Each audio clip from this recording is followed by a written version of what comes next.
Good evening, everyone. Welcome back to another broadcasting of Let's Talk About It. In this season, we are having our kids edition. So, we are talking about mental health challenges and our journey to better mental health for our children. I am your host, Helen Artis-Armstrong, and I welcome you back. Thank you for joining us again. For today, our subject matter will be behavior modification or behavior therapy for our children. Behavior modification or behavior therapy. It's, it's a title that's synonymous. And so, with the children these days that we encounter in our home, children that are ours, out in public, the library, grocery store, the children that we hear about in school settings, in the neighborhood, we know that there are a lot of negative behaviors that are showing up. Some people may say, well, not my kid, but really you're kidding yourself if you think that your kid is not capable of showing some negative behaviors. A very large percentage of the children these days, and not just these days, in life, as a general statement, have some negative behaviors, have some things that they're doing um, that are just not to be tolerated. Okay. And so when we talk about behavior modification, we're talking about a treatment plan of neurotic or negative symptoms by training the child in a positive manner. Okay. We're talking about how we're going to treat those negative behaviors, we'll just call them, when these children are just acting out, when they seem to be out of control. The definition calls them neurotic. That's a bit excessive, but again, sometimes it can be just that bad. We know that every child is not alike. Okay. Every child is different, even if it's a set of twins. One might have one type of temperament and the other one may have another one. One might be the calm, cool, collected, laid back kind of child, and the other one might be the one that is getting into all kinds of mischief. That one that is just going at it with the temper tantrums. And after a certain age, we shouldn't even be seeing temper tantrums. There shouldn't be a 13-year-old that's in the store throwing a fit because mom won't buy them a video game. Okay. Those are challenging behaviors. Those are the behaviors that we need to address and figure out what do we do about it. It's been so many times that parents have come to me, caregivers have come to me and said, my kid is out of control. I don't know what to do. And I'm talking about kids anywhere from 2 to 18. All children are subject to having these kinds of just uncontrollable behaviors. And so, what do we do about it? Okay, how do we address those issues? I know, as they say, some of us from what they call the old school, to spank that bottom. Let's go ahead and, put that on the table now. That's what a lot of parents, caregivers are going to say. They need a good spanking to help bring them back in. But, there's some people that don't believe in that spanking method. Okay. And I'm not going to tell you that it doesn't work. I'm going to tell you that you got to find your own way. And we can come up with some other strategies that may help, some other process that will help if you apply them, if you allow yourself to, you know, kind of seek it out. But again, it's going to be your method. I guess the question is, how much of it are you willing to take? Is it okay that you go into the store with your kid and they are alarming up the entire building, screaming because, they want to, or just talking to you any kind of way, cursing at you? Are those behaviors okay? Screaming at you, calling you names that are ugly names. I've had a child, 4-year-old, that used to attack and beat his mother, and she was scared of him. I said, "Ma'am, that's not okay." She said, "Well, I can't take him out in public. I can't take him to the grocery store." I said, "Well, guess where our next visit is going to be? In the grocery store. And I promise you, we're not going to be dealing with those behaviors much longer.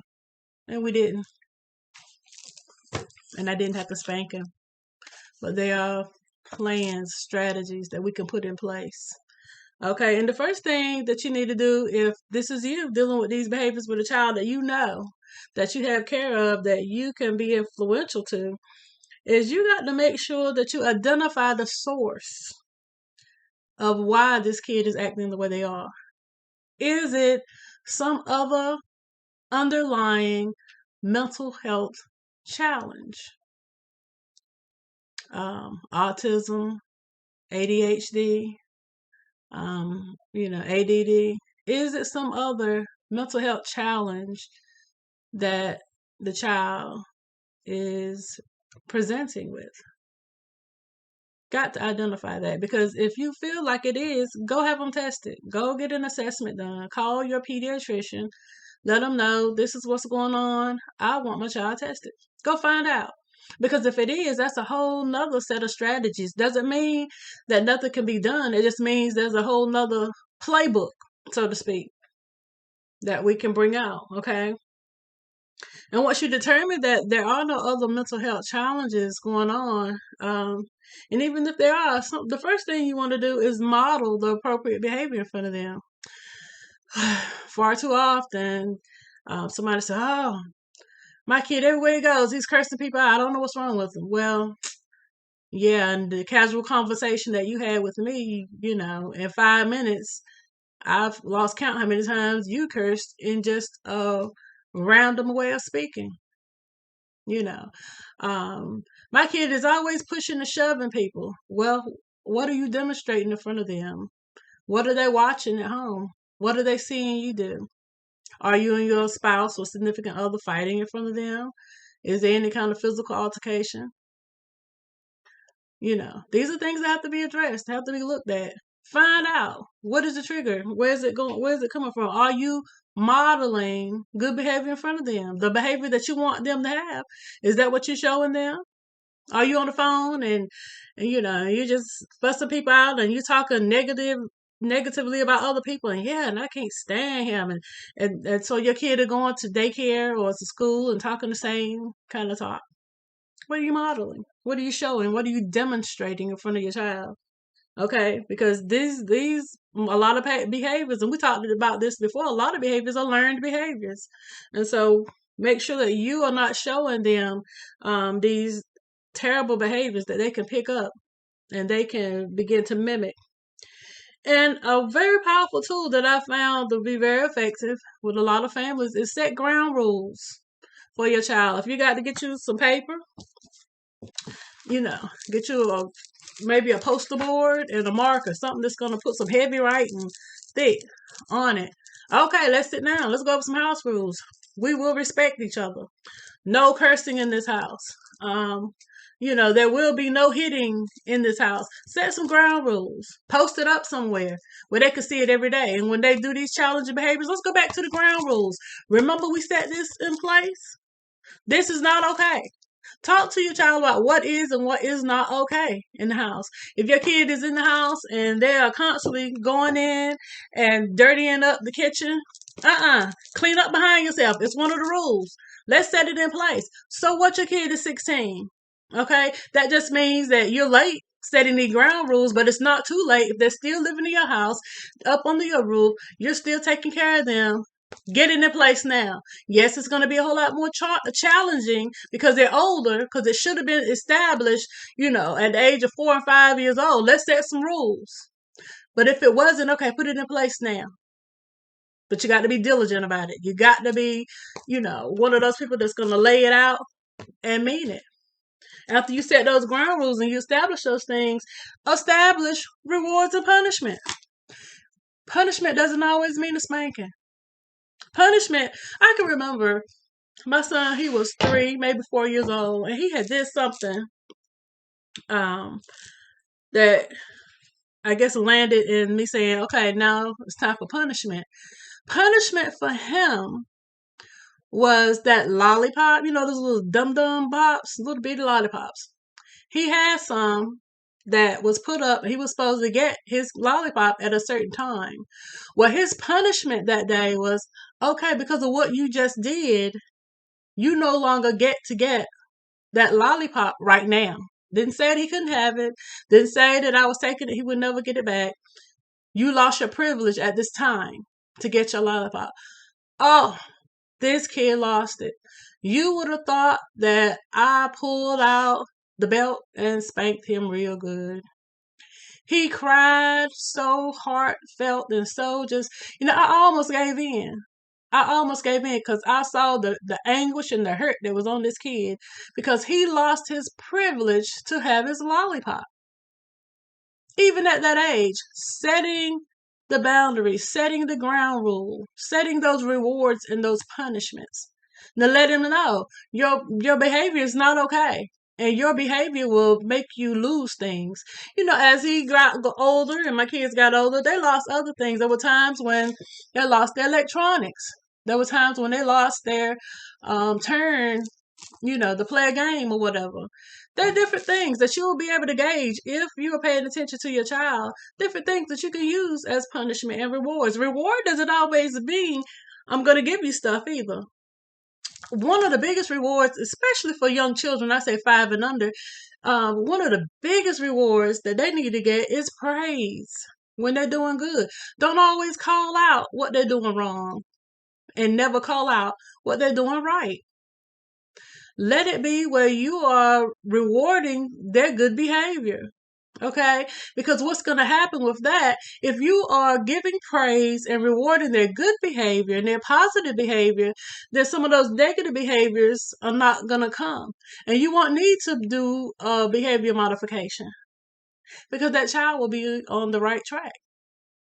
Child will not be perfect. There's no such thing as a perfect person. So there's not going to be such a thing as a perfect child. So you have to also remember to pick your battles. Don't nitpick about every little thing that the child is doing.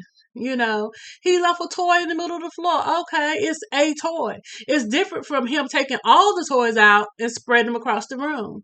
There's a difference. Pick your battle. Remind him, okay, son, you left this toy in the middle of the floor. I'm going to pick it up for you this time. Or can you come and pick that up? Not, you left another toy in the middle of the floor. I'm going to get you because now I'm sick and tired of you leaving this house dirty. No, pick your battle. Pick your battle with that child. Build a rapport with your kid where they actually like you and not afraid of you, not fearing you to the point where, they are beginning to harbor this resentment towards you. You want your kid to respect you and to love you. You want your kid to be open enough to come to you at any time and talk to you about anything. Okay? It's important. It's important. Establish those rewards and those punishments. One of the big things, again, kids that are very young love is a high five. And guess what? It doesn't cost you anything. And it just brightens up their whole life. One of the rewards can be like a reward jar. You might take a jar and put little slips of paper in it. And as they meet certain goals and as they do things that are, I guess, reward worthy, you can say, okay, today you earned a pull in the jar, and I will have token jar rewards. And so you can go and pull out a little slip and see what your reward might be. One reward might be $5. Another reward might be an extra hour up at night on a school night. Another reward might be a trip to McDonald's for ice cream. You see what I'm saying? Yeah. Set those in place. Set those rewards and those punishments in place.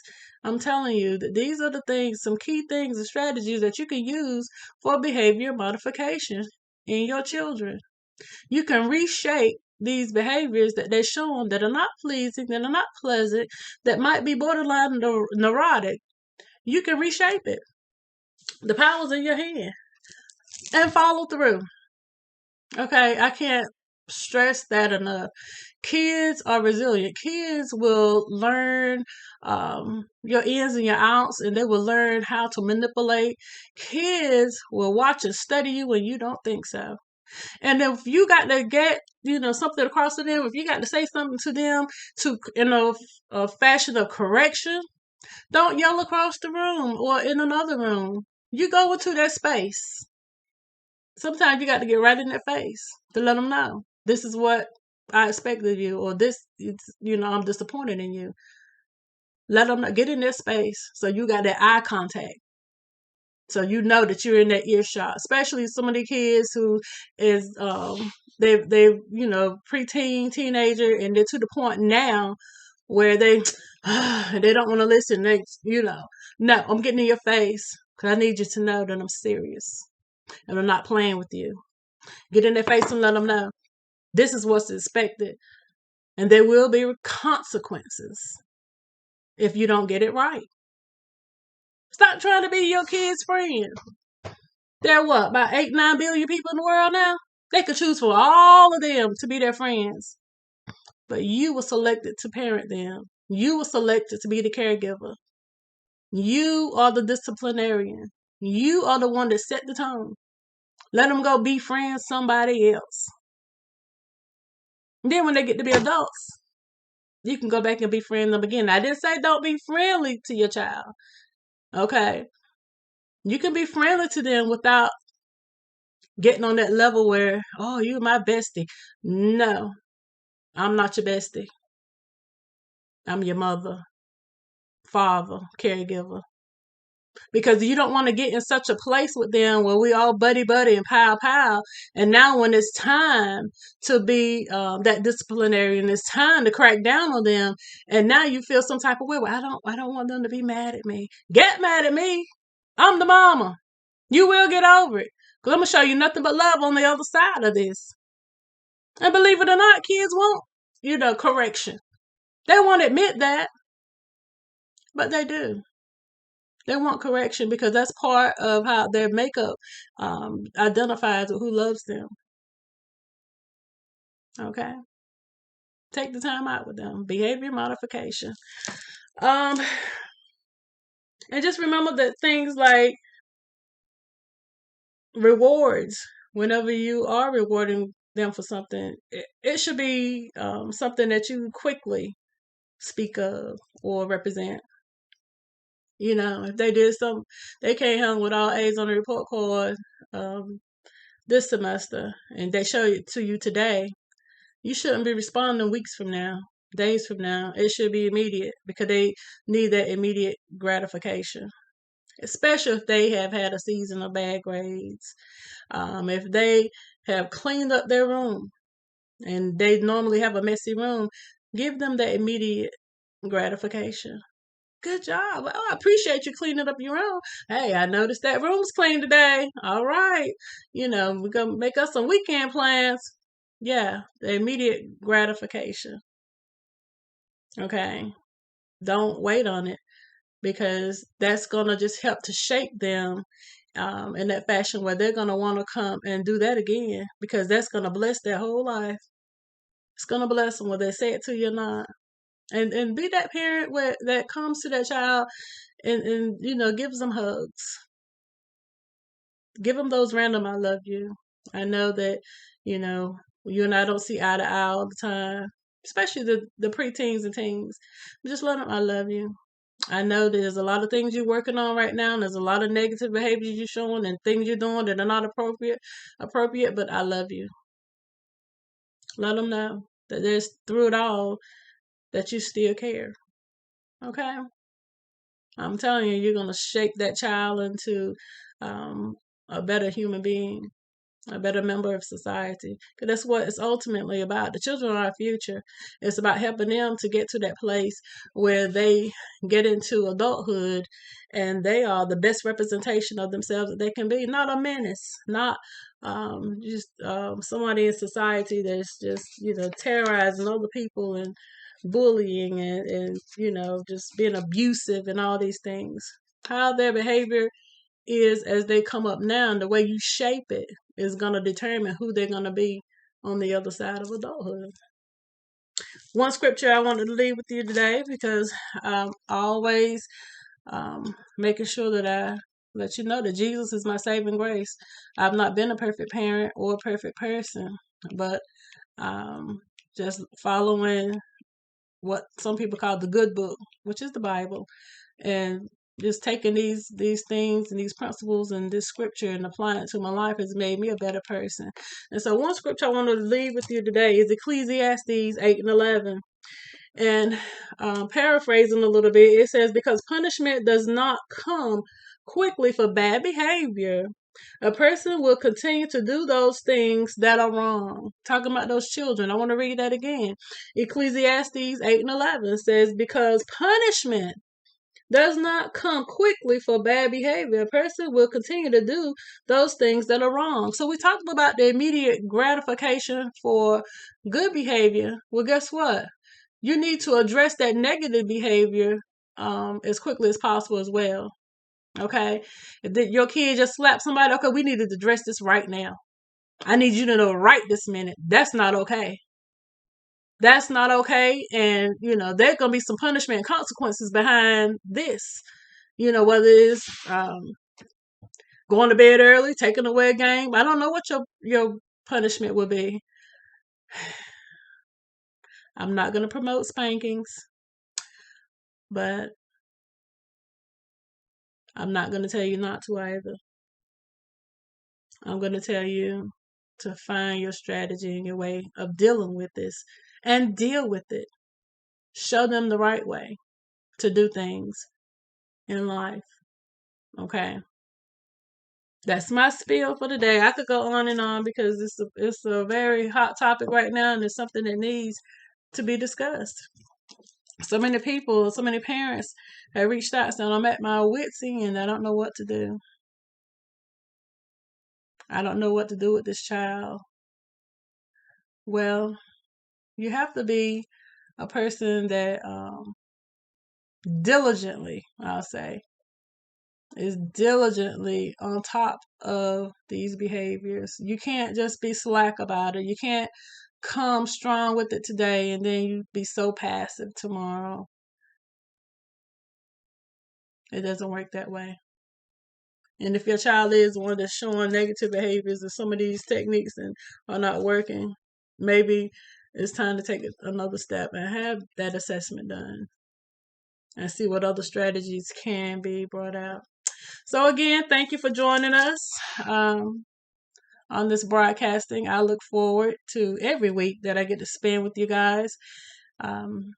It's definitely a labor of love for me, and I do welcome any of you to just contact us through email. Our email is kboministries@yahoo.com. kboministries@yahoo.com. Feel free to reach out, even if you have a subject matter that you would like to be brought up. We'll consider it, and we'll see what we can do with that. And so, until the next time, just know that my prayers are with you. I pray for everyone that's watching these broadcasts, and I pray that you get the information and the help that you need to be able to be all that you can be, a better member of society, a better help to your children and to yourself. Okay.